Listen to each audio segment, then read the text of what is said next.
Muy bien. Les invito, antes les doy la bienvenida, por supuesto, a todos nuestros amigos, hermanos, queridos, queridas, estimados, estimadas, y les invito entonces a que vayamos a buscar en nuestras Biblias, en el libro de Zacarías, capítulo 1, vamos a leer desde el versículo 18. Zacarías capítulo 1, versículo 18. Mientras encuentran el pasaje en cuestión, les cuento que hoy vamos a hablar acerca de cuernos. Vamos a hablar acerca de cuernos. Y esto es importante porque nuestra cultura tiene ciertas ideas, ciertas maneras de pensar cuando se trata del concepto de cuernos que, si somos honestos, no son conceptos, no son ideas que sean muy positivas, ¿verdad? Desde esta idea de poner los cuernos como un eufemismo para cuando tu cónyuge te es infiel, y entonces te dicen el venado, y están hasta canciones al respecto, hasta ideas de índole más oscuras, más quizás bajas, con referencias a Satanás y a todo tipo de ritos ocultistas o satánicos. De hecho, ustedes van al campo y el diablo en el campo es el cachudo. Y por otro lado, puedes ver a un metalero haciendo el signo con sus manos y entonces la abuelita se escandaliza, pues, oh, es rock satánico. Entonces tenemos esa idea con respecto a los cuernos que no tiende a ser muy positiva, muy quizás brillante o clara. Pero en los tiempos de Zacarías, en los tiempos donde se desarrolla el libro en el que estamos inmersos en estos momentos, el antiguo cercano Oriente también tenía ciertas ideas cuando se trataba del concepto de cuernos, y les adelanto que son ideas absolutas y totalmente distintas a las que nosotros tenemos cuando hablamos acerca de cuernos. Y eso es lo que vamos a ver entonces ahora. El concepto de los cuernos es clave en este pasaje, en el pasaje que vamos a ver. En solo 4 versículos, el vocablo jeren, que tiene la traducción cuernos, se menciona por lo menos 5 veces, así que es un vocablo que es importante, que va a tomar cierta relevancia a medida que vayamos entendiendo qué es lo que nos quiere decir Zacarías en estos versículos que tenemos por delante. Así que sin mayor demora, les invito a que partamos leyendo desde el versículo 18 de Zacarías capítulo 1 en adelante. Dice así la palabra del Señor. Después alcé mis ojos y miré, y he aquí 4 cuernos. Y dije al ángel que hablaba conmigo, ¿qué son estos? Y me respondió, estos son los cuernos que dispersaron a Judá, a Israel y a Jerusalén. Me mostró luego Jehová 4 carpinteros.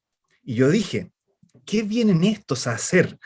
Y me respondió diciendo, aquellos son los cuernos que dispersaron a Judá, tanto que ninguno alzó su cabeza, mas estos, los carpinteros, han venido para hacerlos temblar, para derribar los cuernos de las naciones que alzaron el cuerno sobre la tierra de Judá para dispersarla. Hasta aquí la lectura de la palabra del Señor, y les invito a que podamos inclinar nuestras cabezas, pedirle a nuestro Dios que nos guíe, que nos dé de su dirección y que nos hable a través de su palabra en esta tarde, para que podamos entonces ser confrontados por ella, exhortados por ella, animados por ella y por supuesto transformados por ella también. Vamos a orar antes de continuar.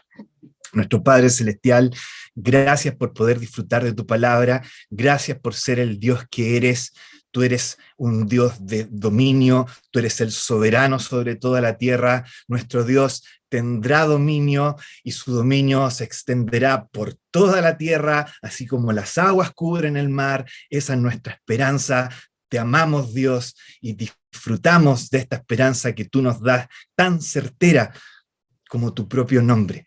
Gracias porque en el intertanto, donde no parece que tu iglesia disfrutara de ese dominio tuyo, tú nos exhortas a confiar en ti a través de estos versículos que vamos a ver en esta noche. Queremos rogarte que tú nos hables, que nos animes, que nos des fuerzas en estos días en los que vivimos, donde no parece haber gran significado en lo que a veces hacemos para ti.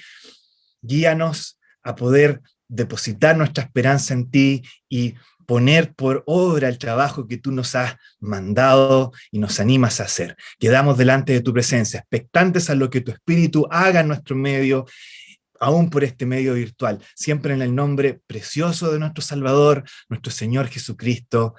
Amén.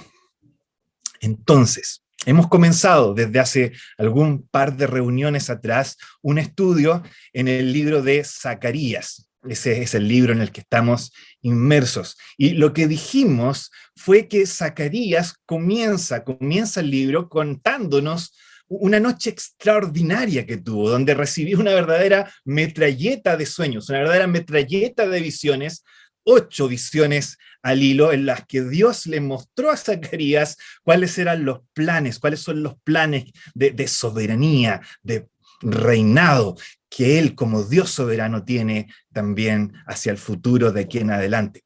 Hoy vamos a ver el segundo de estos sueños, la segunda de estas visiones, la más corta de las 8 visiones, de hecho, es la que vamos a ver hoy día. Y para algunos, por lo mismo quizás, es la más enigmática, la más misteriosa de todas ellas. Entonces, lo que quiero hacer hoy día en realidad es bastante sencillo. En primer lugar, voy a intentar explicar de la manera más clara posible de qué se trata, en qué consiste esta visión o este sueño que tenemos y que acabamos de leer. Y luego, en segundo lugar, me gustaría que viéramos 3 implicancias prácticas que la visión también tiene para nosotros una vez que entendamos qué es lo que nos está comunicando también. Así que eso van a ser nuestras 2 grandes secciones. Primero vamos a explicar la visión y luego vamos a ver 3 implicancias prácticas que esta tiene para nosotros. Vamos entonces, en primer lugar, comencemos. Vamos a los versículos 18 y 19, que es lo que está intentando comunicarnos el Señor y el profeta Zacarías a través de esta segunda visión. Entonces, versículo 18 nos muestra a Zacarías viendo 4 cuernos.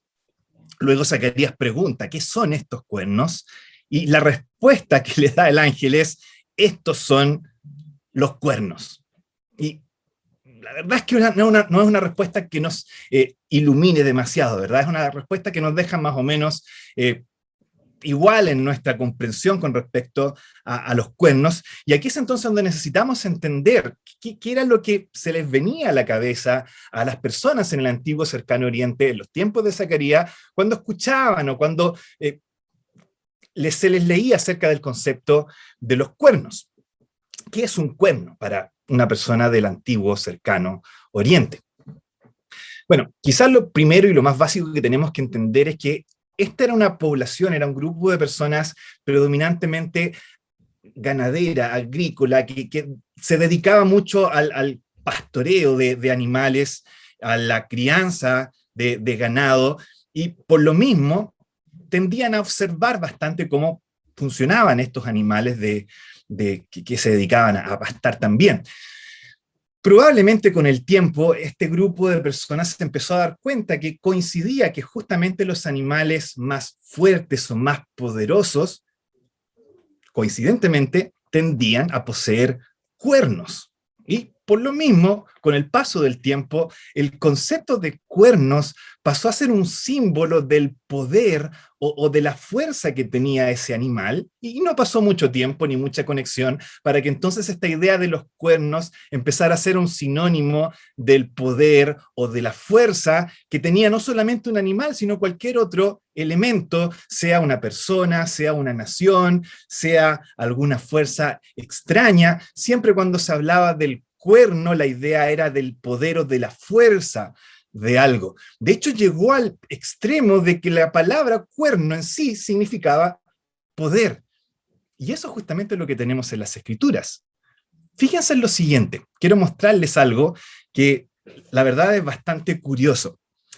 Ustedes van a Jeremías, por ponerles un ejemplo, Jeremías capítulo 48, versículo 25, y van a ver cómo la Reina Valera, la versión que la mayoría de nosotros maneja actualmente, habla de Dios que dice, quebrantaré el poder de cierta nación, en Jeremías capítulo 48, versículo 25.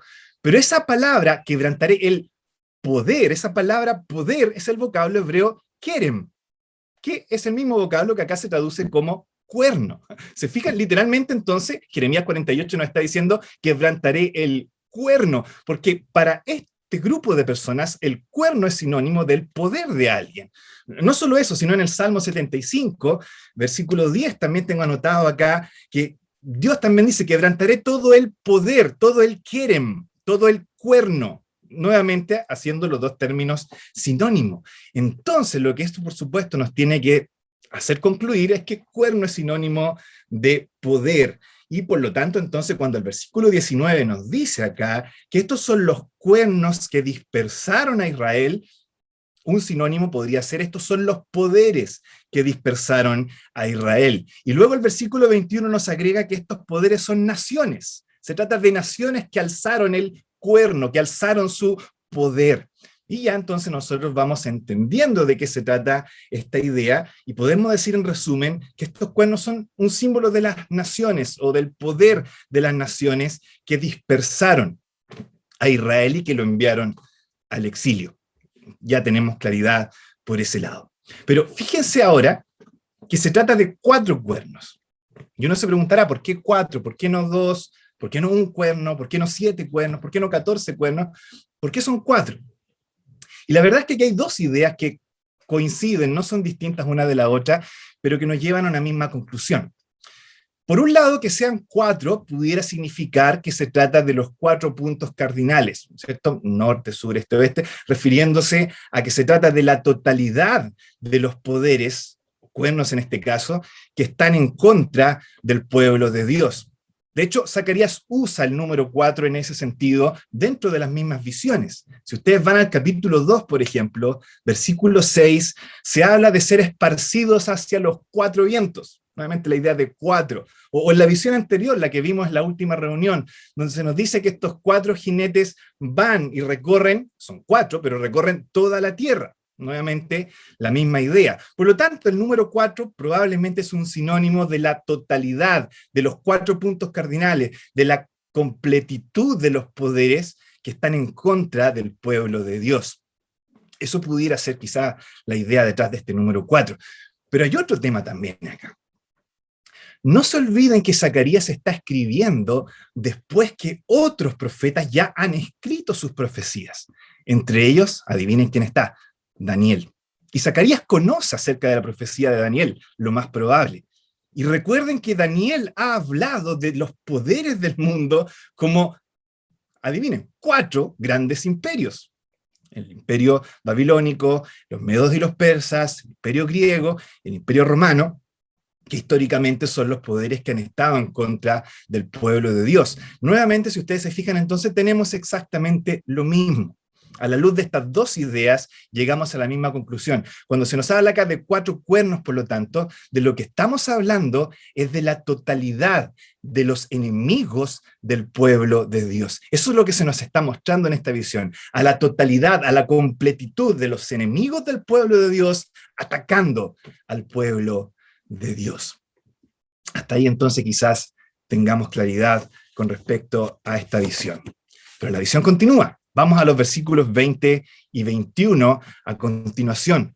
Acá se amplía el espectro y en vez de encontrarnos solo con 4 cuernos, fíjense, nos encontramos con 4 carpinteros o 4 artesanos. Esa es la idea de la palabra. Y esto es sorprendente, es sumamente sorprendente. Para Zacarías, de hecho, ver a estos 4 carpinteros es sorprendente. Por eso dice él en el versículo 21, ¿qué vienen estos a hacer? Su idea, pero ¿qué están haciendo estos aquí? Esa es la idea del versículo 21. Ilustrémoslo de la siguiente manera. Imagínense ustedes que están en cuarto medio en su colegio o en su liceo y pasó algo entre ustedes y el matón del curso, y entonces el matón del curso les dice: a la salida nos vamos a ver, te espero a la salida, ahí vamos a arreglar. Y ustedes saben que cuando el matón les dice te espero a la salida, no es una muy buena señal, ¿verdad? Entonces ustedes están ahí, termina la hora escolar y van a salir afuera y no quieren salir, y están ahí esperando y miran por una rendija, por la reja, a ver qué está pasando afuera, y ven ahí está el matón esperándolos, Y no solamente él, sino que está acompañado de los amigos del matón. Y ahí entonces está el físico-culturista, el amigo que es capitán del equipo de rugby, y está el amigo también que es cinturón negro en taekwondo. Y ahí ustedes no quieren salir, no tienen la más mínima intención de abandonar ese colegio, porque saben lo que les va a pasar si salen y se enfrentan al matón y sus amigos. Pero justo en ese momento aparece un amigo de ustedes y les dice, tranquilo, no te preocupes, mira para el otro lado, mira para allá vienen mis amigos y ellos nos van a salvar. Y tú miras para el otro lado y ¿sabes lo que ves? A dos niñitos chiquititos, flaquitos, de cuarto básico, chiquititos, flaquitos, peinaditos con lentes, que vienen caminando y acercándose. Y ustedes dicen a su amigo, ¿qué vienen estos a hacer acá? Exacto, esa es la actitud. Si podemos extrapolarla a nuestra realidad actual, esa es la actitud, esa es la sorpresa que siente Zacarías cuando ve a estos 4 carpinteros acercándose a estos 4 cuernos.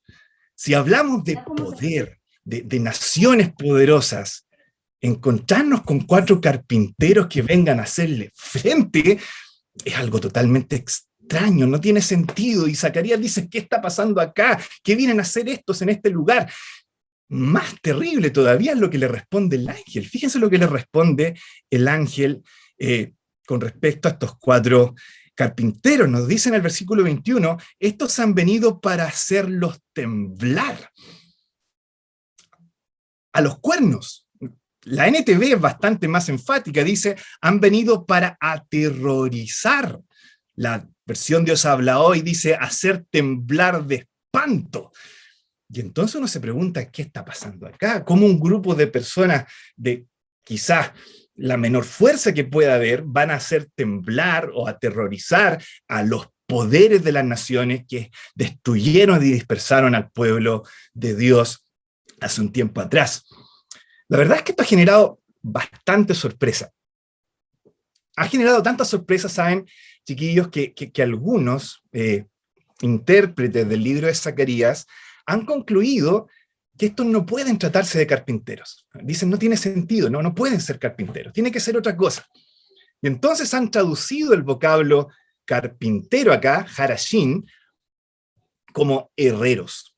Entonces ellos dicen, no, estos no son carpinteros, son 4 herreros poderosos, musculosos, que vienen con sus mazos a hacerle frente y a romper a estos cuernos que están acá desparramando a la nación de Israel. Y la verdad es que saben que sí, podría ser, si estiramos bastante el rango semántico de los sustantivos para carpinteros, pudiera a lo mejor significar herreros, no estaría tan alejado ni tan descabellado.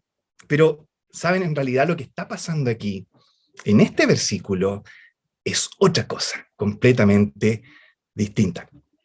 Los carpinteros, los harashim, que están acá en este versículo, son artesanos, pero son un tipo especial de artesano, un tipo bastante específico y especial de artesano. Síganme en lo siguiente. Resulta que este vocablo, harashim, o carpintero se traduce acá, es repetitivamente usado para los artesanos o carpinteros que edificaron el tabernáculo. Luego, la misma palabra, exactamente la misma palabra, se utiliza para los artesanos que edifican el templo. Luego, exactamente la misma palabra se utiliza para los artesanos que repararon el templo bajo los días de Joás. Y luego se ocupa la misma expresión para aquellos que arreglaron el templo en los días de Josías. ¿Me van siguiendo? ¿Se dan cuenta cómo se hace una constante en el uso de este vocablo carpintero? Y saben lo más, quizás, definitivo de todo acá, es que este mismo vocablo se utiliza en Esdras, capítulo 3, para hablar de los que reconstruyeron el templo en los días de Zorobabel. Por lo tanto, a la luz del contexto de Zacarías y de esta tendencia que tenemos, en un libro donde la reconstrucción del templo es pero fundamental, de hecho de eso se trata en gran parte el libro de Zacarías, lo más probable entonces es que estos artesanos o estos carpinteros que están acá son carpinteros que están reconstruyendo el templo.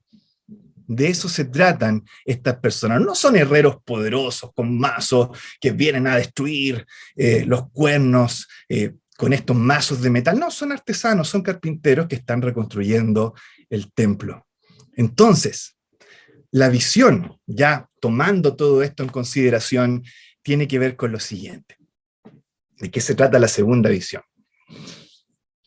En la primera visión, en el versículo 16, Dios se mostró muy airado. Me enojé con gran enojo, dice Dios, contra las naciones que intentaron destruir a mi pueblo. Yo me enojé solamente un poco con ellos, dice, pero estas naciones se propasaron. Y entonces Dios promete juicio en contra de esas naciones que o que han osado levantar su mano en contra de su pueblo.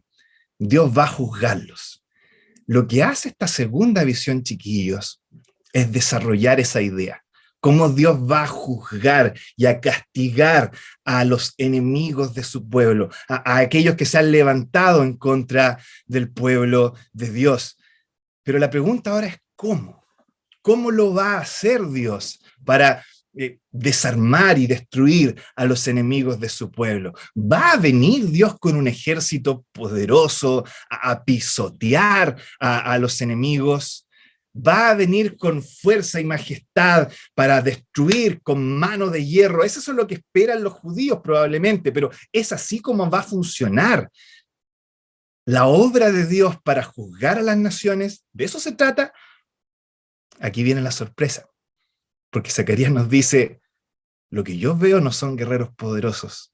Zacarías dice, lo que yo estoy viendo son carpinteros, son artesanos, son gente, los lana podríamos decir, son gente flacuchenta que a lo mejor no tiene mucha experiencia en peleas o de repente artes marciales. Ese grupo de gente es la que está aquí haciéndose presente como instrumentos de Dios para destruir a las naciones. Es gente que parece débil, es gente que parece, insignificante, poca cosa, cumpliendo con la obra de Dios para juzgar a las naciones. Es gente encargada de reconstruir un edificio, el templo de Dios. Dios entonces va a conquistar por personas humildes, por personas débiles, por personas insignificantes que están trabajando en su obra. Dios tendrá dominio. Este es el gran mensaje de esta segunda visión. Dios tendrá dominio. No hay dudas al respecto. Dios tendrá dominio, pero a través de los métodos menos pensados posibles. De eso se trata esta segunda visión. Dios tendrá dominio, pero a través de los métodos menos pensados posibles. De eso se trata la segunda visión. Y entonces, a la luz de esto, ahora me gustaría que viéramos algunas implicancias prácticas que podemos extraer también para nuestros días. ¿Qué es lo que quiero decirles ahora a continuación? Ya teniendo claro de qué se trata esta segunda visión. Dios tendrá dominio a través de sus métodos que son los menos pensados. Quiero decirles, chiquillos, que esta verdad es una verdad que siempre es cierta. Dios tendrá dominio a través de sus métodos. Y lo que quiero decirle en tres cosas es que Dios va a tener dominio, número uno, a su manera. Dios tendrá dominio, número dos, en su tiempo. Y Dios tendrá dominio, número tres, por su obra. Y esas son entonces las tres implicancias que quiero compartir con ustedes en los minutos que tenemos por delante. Dios tendrá dominio a su manera, en su tiempo, por su obra. Veamos entonces a qué me refiero con cada una de estas tres implicancias prácticas que podemos sacar de esta segunda visión. Número uno, Dios tendrá dominio a su manera. Y quizás lo que más llama la atención en esta visión es que quienes hacen temblar a los poderes, a las naciones, no son guerreros poderosos como hemos visto hace algunos minutos, sino hombres que parecen pequeños, que parecen débiles. ¿Y no les llama la atención que esto no es algo puntual de esta visión solamente?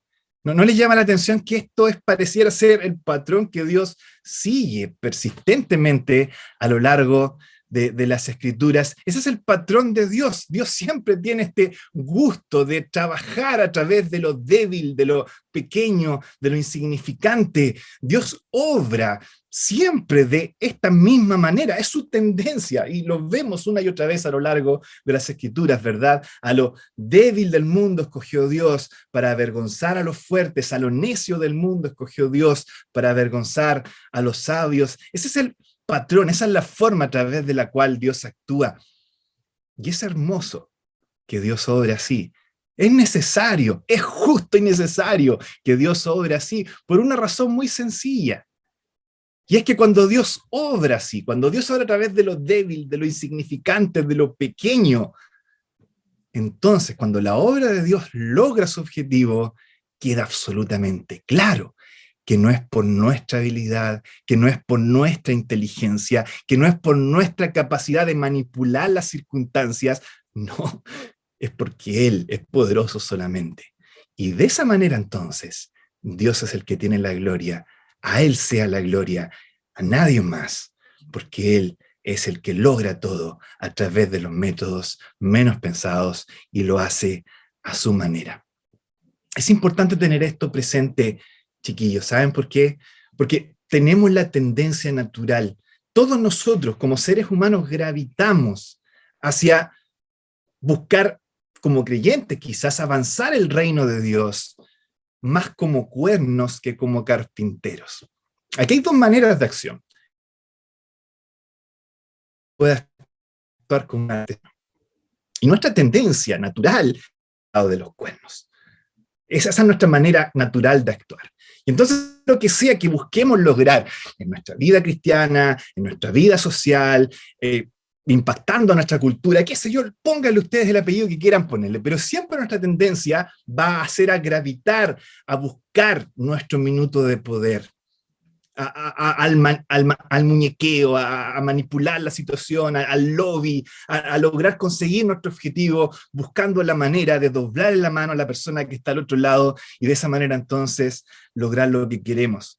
Esa es nuestra tendencia, en vez de permitir que el Espíritu de Dios obre, transformando de adentro el corazón de las personas para así el poder lograr su objetivo y hacer su obra transformadora. Y entonces ustedes tienen de repente situaciones que son lamentables. Es este muñequeo, esta manipulación, este lobby que tenemos que hacer.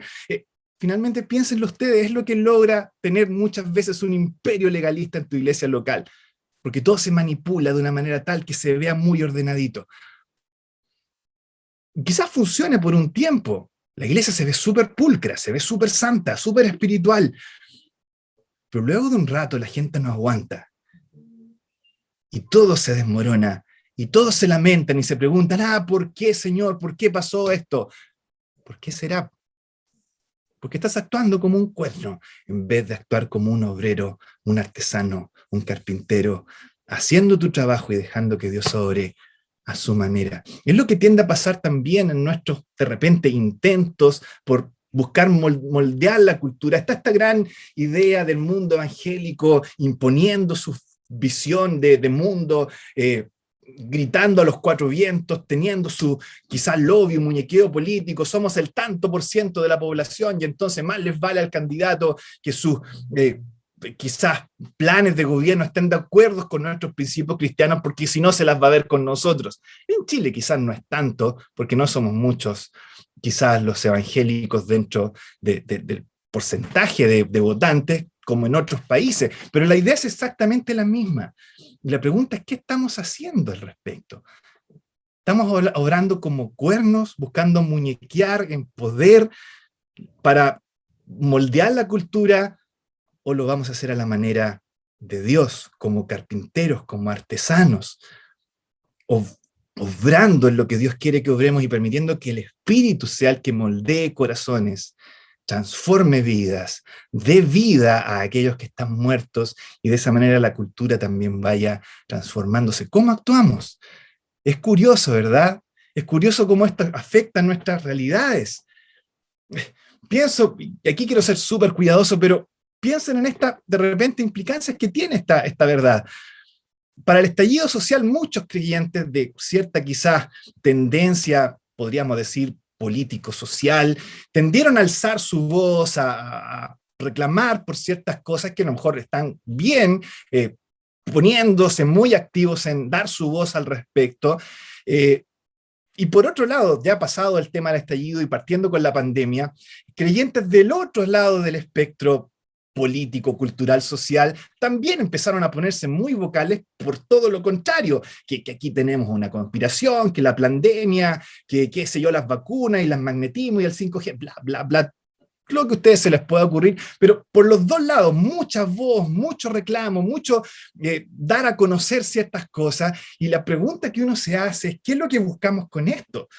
No está mal dar la voz, no está mal dar nuestra opinión, por supuesto que no, pero ¿cuál es el objetivo? Convencer a la gente, que todo el mundo se convenza que no está... ¿Y qué pasa si todo el mundo se convenciera de que tu postura es la correcta, hermano, hermana? ¿Vas a lograr cambiar la cultura con eso? ¿Vas a lograr redención a través de tus ideas? A lo mejor tengas éxito. ¿Por cuánto tiempo? Cuando el espíritu no está orando, no, bastante limitado. Dejemos que Dios actúe, porque Él tendrá dominio, pero a su manera. No como un cuerno, como artesanos. Eso es lo primero. Dios tendrá dominio a su manera. Vamos a lo segundo. Dios tendrá dominio, no solo a su manera, sino en su tiempo. La pregunta quizás que nos hacemos es, ¿cómo puede ser que Dios obre a través de gente tan débil? ¿A quién me veo yo? Y tú me estás diciendo que no va a funcionar esto de hacer presión, de hacer lobby, de muñequear, de manipular. No. Y la pregunta es, ¿cómo entonces? ¿Qué es lo que está haciendo Dios? Veamos lo que está pasando acá con estos artesanos. Fíjense lo siguiente, chiquillos. Fíjense que el secreto de esta gente no es que van a ir con sus instrumentos de reconstrucción a cortar los cuernos. No es lo que está diciendo acá el profeta que va a hacer esta gente. Lo que está haciendo esta gente es lo que hacen los artesanos, reconstruir el templo. ¿Se fijan? ¿A qué quiero llegar? A que lo que se está haciendo acá es reconstruir el templo, no cortar los cuernos. Por lo tanto, lo que en realidad destruye a los cuernos es la reconstrucción del templo. No es el carpintero dañando el cuerno, sino es Dios viniendo a un templo ya reconstruido y haciendo y ejercitando su poder en contra de las naciones.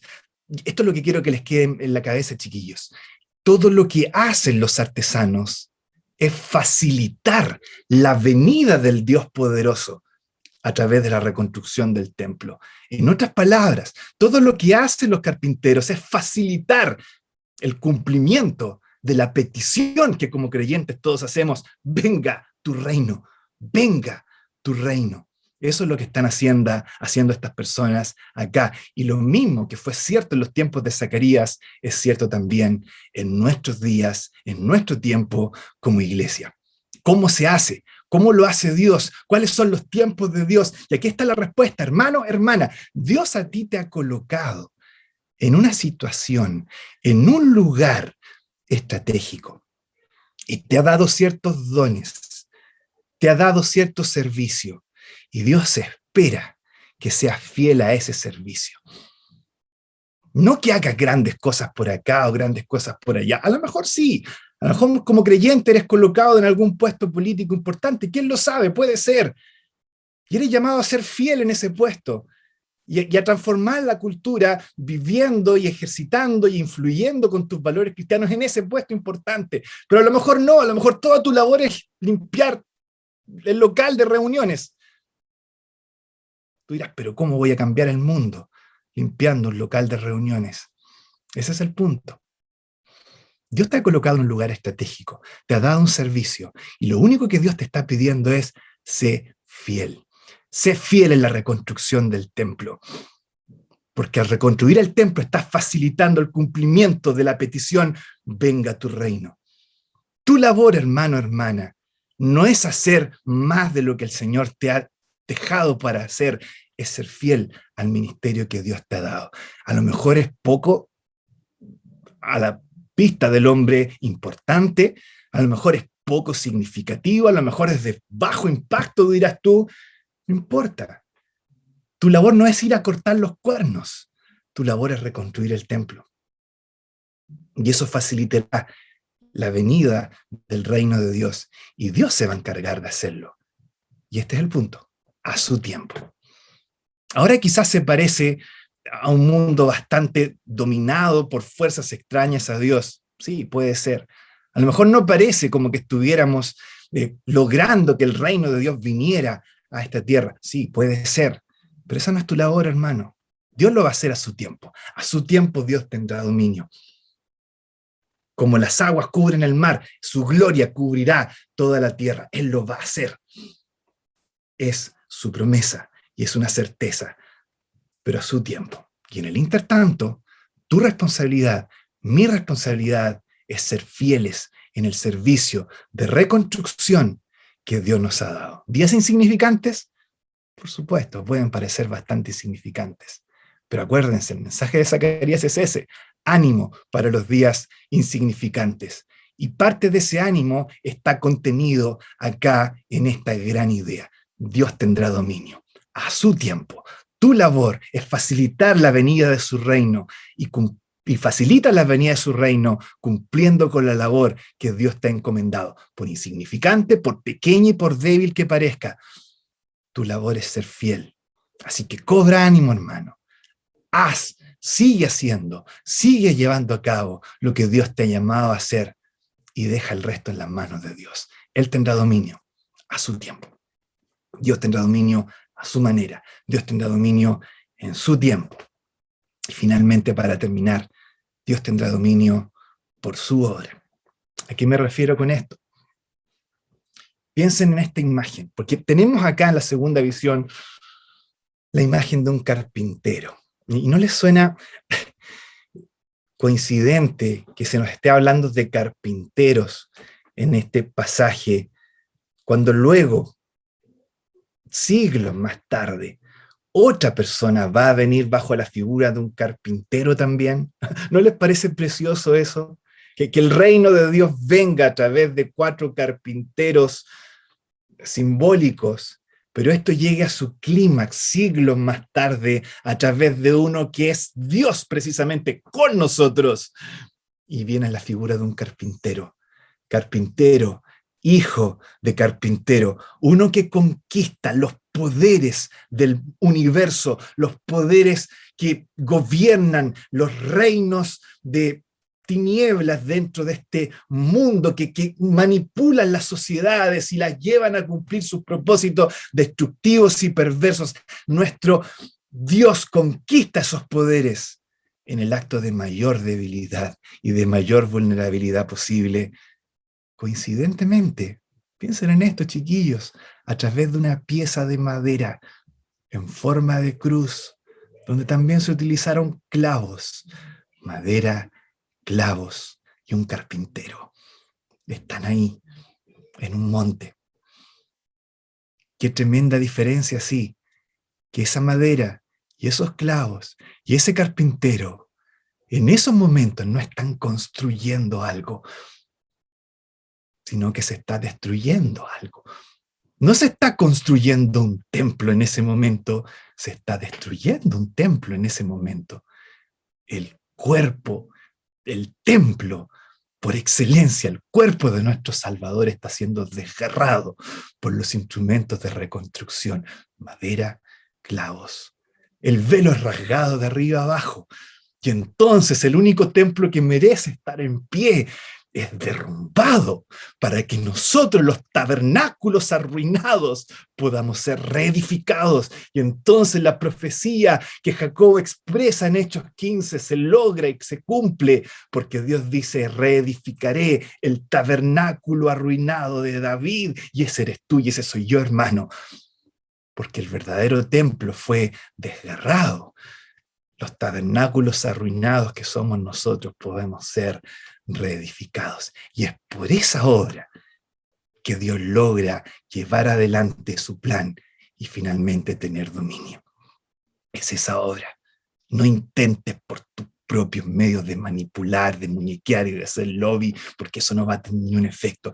Esta obra es la que realmente vale la pena. Es esta obra la que va transformando corazón tras corazón, tras corazón, tras corazón, cautivados por la belleza de la obra de la cruz, que va transformando vidas, haciéndolas cada vez más parecidas a Jesucristo, y esas vidas se unen en comunidades que viven a Cristo, y esas comunidades crecen y van transformando la cultura. Oh, así fue como fue en el principio, en los primeros años de la iglesia. Así fue como la iglesia derrumbó al imperio más grande en ese momento.